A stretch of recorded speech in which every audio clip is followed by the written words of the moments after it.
para 15 mil famílias diferentes no movimento. E, cara... Já é bastante coisa. É bastante coisa. Só que aí, olha... Com a caneta, o que você faz a mais? Mas pense uma coisa. Sabe qual é o déficit habitacional só da cidade de São Paulo? A gente já falou isso. 400 mil. Então eu olho e você fala, pô, você lutou pra caramba. Você brigou pra caramba. Você gastou os melhores anos da sua vida, toda a sua energia. Só que por você não ter a caneta, cara, você dá muito murro em ponta de faca. Então... Faz sentido. Eu juntei com o meu time e eu falei, cara, nós precisamos buscar. E aí foi que eu decidi entrar em partido. Eu já tava há quase 15 anos no movimento social. Você entrou em partido com quantos anos? Eu entrei só em 2018. Faz 6 anos que eu entrei no PSOL. É pouco.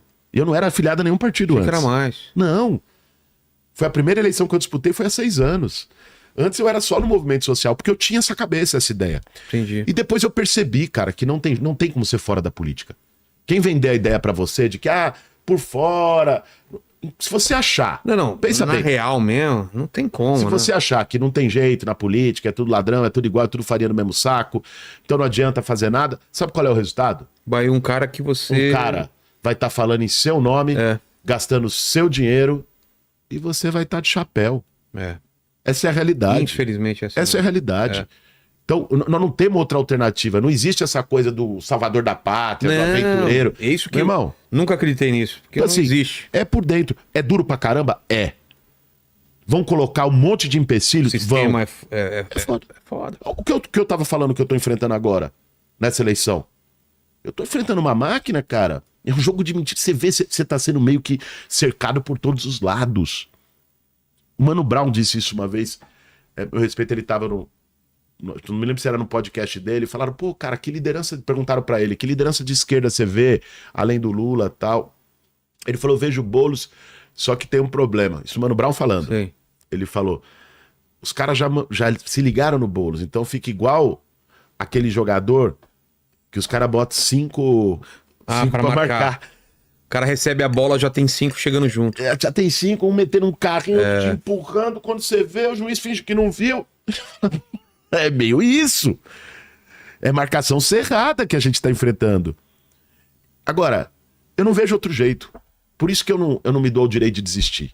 Vilela, eu não me dou o direito de desistir, porque eu tenho 2 filhas, cara. Porque eu tô vendo pra onde tá caminhando essa cidade, pra onde tá caminhando o mundo. Cara, o pessoal às vezes olha pro Nunes, e eu já ouvi muita gente dizendo, meio resignada, não fede nem cheira. Nesse sentido. Num negócio meio assim. Melhor não. Cara, tudo bem, mas eu posso levar minha vida, esse cara não vai me atrapalhar em nada. As pessoas não se deram conta de uma coisa, Vilela. Eu tava falando disso ontem com o Alckmin. Ele, por pior que seja, eu já sei. O Boulos, eu não sei. Eu não sei o que pode acontecer. Vai que, né? Gera um medo, né? Claro. E eles trabalham com isso. Eles trabalham muito bem com isso, com medo. Com a lógica do medo, de assustar as pessoas. Mas o que as pessoas não perceberam ainda é o risco de um prefeito fraco. Vou usar um exemplo do Rio de Janeiro. A milícia no Rio de Janeiro, ela começou quando tinha governador fraco. Ela começou ali, Tuti, vendendo bujão de gás na comunidade. Fazendo gatonete na comunidade. O Estado não fez nada. O Estado deixando. Aí o governador era fraco. Aí ela avançou, ela começou a cobrar extorsão de comerciante. Máfia. O Estado não fez nada. Aí ela avançou e começou a cobrar taxa de segurança de moradores. Vai testando, né? O Estado não fez nada. Resultado, hoje a milícia manda no governo do Rio de Janeiro. E o Estado já não tem mais condição de fazer nada porque está controlado por ela. Exato. O que começou a acontecer aqui em São Paulo quando o Ricardo Nunes entrou? Como ele é um prefeito fraco, caiu de paraquedas, não foi eleito. E é um cara que, você vê, a postura dele, é um cara que não tem essa energia, não tem essa... Parece sempre que tem alguém mandando atrás. Como ele é isso, o crime organizado foi entrando. Entraram já nos contratos de ônibus. E isso não sou eu que estou dizendo. Porque às vezes o pessoal fala, Bolo, você está acusando porque você é adversário. Cara, dá o Google, procura. Ricardo Nunes, PCC, o crime organizado, ônibus São Paulo. Você vai ver tudo. Isso foi uma operação da Polícia Civil, que é do Tarcísio, do CAECO. Se não tem, tá ali, do Ministério Público. Entraram formando milícia dentro da Guarda Metropolitana na Cracolândia. Outra operação da Polícia Civil. Olha como é que funcionava. Uma milícia se formou que cobrava a taxa de segurança de comerciante da Santa Efigênia e permitia ferro velho ilegal que comprava celular roubado e peça de moto roubada, usando os drogados, os dependentes químicos, como mão de obra para o roubo, pagando eles em crack e em corote, que é aquela cachaçinha. Isso foi desbaratado pelo Ministério Público, mas já estava acontecendo debaixo do nariz do Ricardo Nunes. Aí você vê uma denúncia que eu fiz nos debates e as pessoas não deram atenção. Ele botou o cunhado do Marcola, do PCC, como chefe de gabinete da Secretaria de Obras, um cara chamado Eduardo Olivato. Aí ele respondeu dizendo, Boulos, mas o cara já era de carreira, beleza, o cara era de carreira já há muitos anos, só que ele nunca tinha ocupado um cargo de confiança. Esse cara sobe para ocupar o comando das obras, do dinheiro das obras de São Paulo, chefe de gabinete no governo do Nunes. Ele estava ali, como mais um funcionário. Ele vira o figurão no governo do Nunes. E ontem saiu a reportagem, vocês podem pesquisar, da jornalista Bela Megali, jornal o Globo, de que o Conselho Nacional de Justiça, que faz a fiscalização dos presídios federais onde está o Marcola, pediu para a Polícia Federal investigar a relação do PCC com as obras na cidade de São Paulo.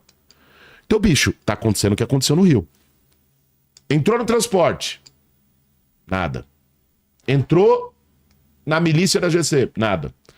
Tá entrando nas obras, 4 bilhões de reais, nada. Imagine mais 4 anos de Ricardo Nunes. Daqui a pouco vão estar cobrando taxa de segurança no teu bairro.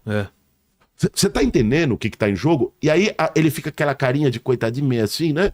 De não fede nem cheira. Mas aí fala pro povo que entende que a esquerda tem pulso fraco em relação ao combate ao crime. Você deve ouvir isso também, né?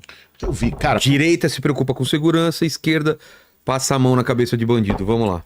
Cara, isso não é verdade. Não, tô falando do senso comum. Desse senso. Vamos dialogar com isso. Tá. Eu acho que muitas vezes a esquerda, o meu campo político, errou. E digo isso como uma autocrítica, como parte disso. Não é apontando o dedo pros outros. Errou em não ter feito um projeto mais específico para a segurança. Porque qual que era a ideia muitas vezes? Falar, cara, a desigualdade social num país ou numa cidade, quando ela é muito grande, vai ter insegurança. Sim. Isso não é mentira. Nunca você vai ter, e você não existe em nenhuma parte do mundo, uma cidade com a desigualdade da África do Sul e achar que você vai ter a segurança da Suécia, irmão. Só se fizer com o Salvador sair prendendo todo mundo. Não existe. Aí vira o alienista do Machado de Assis. Bota a sociedade toda na cadeia. Não existe isso. Não tem como. Isso não fecha a conta. É círculo quadrado. Não tem como, né?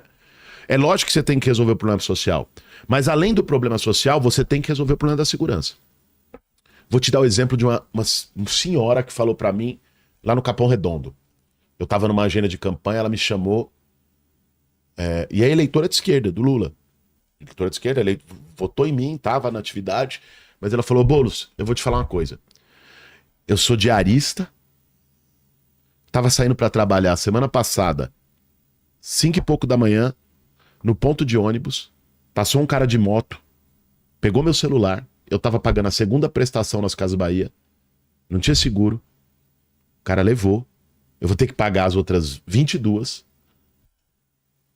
sem o celular. O que você tem pra dizer pra mim? Cara, isso é uma história comum. É foda. Infelizmente. Eu elaborei um puta plano de segurança, Vilela. Então, tive a oportunidade de apresentar. O erro da esquerda é, às vezes, não ter... O erro da esquerda foi não ter... É localizar o problema, mas não ter um plano específico. Não ter um plano específico. Tá. E eu, já tendo essa ideia desse erro, cara, o ano passado, há mais de um ano da eleição, eu juntei um time. Eu chamei um cara que foi secretário de segurança de São Paulo, do município, 2 vezes, o Benedito Mariano. Eu chamei delegados da Polícia Civil, aposentados, que conhecem a parte investigativa. Eu chamei um coronel da PM, aposentado. Eu chamei guardas municipais. Chamei entidades dos direitos humanos. Botei todo mundo na mesma mesa e falei, vamos construir um plano de segurança exemplar para São Paulo. As pessoas estão comigo, estão na minha equipe. Tem delegado, tem coronel, tem GCM, tem ex-secretário de segurança, tem ex-secretário de segurança do Estado, que entrou na minha equipe e me ajudou a desenhar o plano. E aí, o que eles apresentaram? Algumas medidas, porque nem tudo cabe à prefeitura. Ah, sim. Primeira medida é justamente integração. Então, por exemplo, para você combater o tráfico na Cracolândia, meu irmão, a prefeitura não tem esse instrumento. Você precisa integrar com Polícia Civil e Polícia Federal. Criar uma força-tarefa para atuar nessa área. Eu já anunciei que eu me elegendo, em janeiro, eu vou convidar tanto o Tarcísio, que é meu adversário político, mas é independente, você sentou na cadeira, você representa a cidade, ele é governador e eu tenho que reconhecer e respeitar isso. Da mesma forma que ele é adversário do Lula e os dois se conversam e tem convênio, contrato, é do jogo. Vou chamar o Tarcísio, vou chamar o ministro da Justiça, o Lewandowski, que representa a Polícia Federal, o governo federal, pra gente discutir um plano integrado. E eu vou ser parceiro disso. Segundo, a prefeitura tem que fazer a parte dela com a GCM, que não tá fazendo. Por quê? Não pelos guardas. Os guardas ali, cara, soam, fazem da tripa coração. É que nós temos um número insuficiente de guardas. Hoje são 7.400. Você falou em dobrar, né? Dobrar. Que é menos. E não é dobrar por acaso. Nós pensamos isso, não foi marketing, foi por dado. Vê só. São 7.400 guardas. O Rio de Janeiro tem 7.700. O Rio de Janeiro tem metade da população de São Paulo. Existem estudos da área de segurança que mostram que o ideal é ter um guarda para 1.000 habitantes. São Paulo tem 12 milhões de habitantes. Nós estamos falando que uma guarda ideal seria de 12.000 guardas. Quando eu falo em dobrar, que seria contratar mais 7.500, eu também estou considerando os que vão se aposentar ao longo desse período, para que a gente consiga chegar no mínimo a esses 12.000 guardas, que é um para cada 1.000 habitantes. Isso é guarda, né? É equipamento. Claro, mas o investimento com viatura, equipamento, não é o mais caro.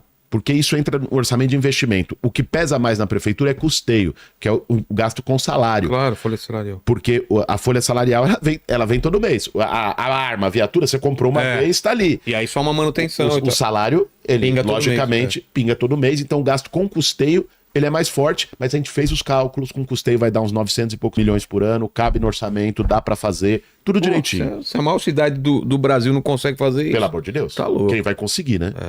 E o terceiro ponto é criar uma força-tarefa, a exemplo da que foi feita lá pelo Rafael Fonteles, no Piauí, em relação a roubo de celular. Roubo e furto de celular em São Paulo. Que é pegar a parte da receptação.